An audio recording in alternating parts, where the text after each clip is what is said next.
Hello guys, welcome back to my channel. In this video, I will show you how to install the Tango Live web app on your iPhone. Since the Tango app isn't available on the iPhone App Store, this is the easiest way to access it on your iPhone.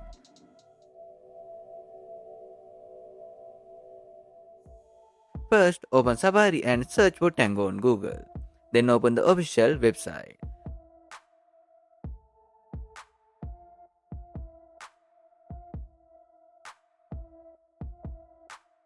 Once you are on the website, tap the three dots menu in Safari and select Share.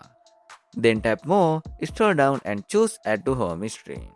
Now simply tap Add. After that, Safari will close and a new Tango icon will appear on your home screen. You can open it just like a regular app and it works very similar to the Tango app. You will be able to browse through all the tabs and enjoy Tango Live on your iPhone. I hope this video helped you. If it did, please leave a like and subscribe to the channel for more helpful videos. Thanks for watching and I will see you in the next one.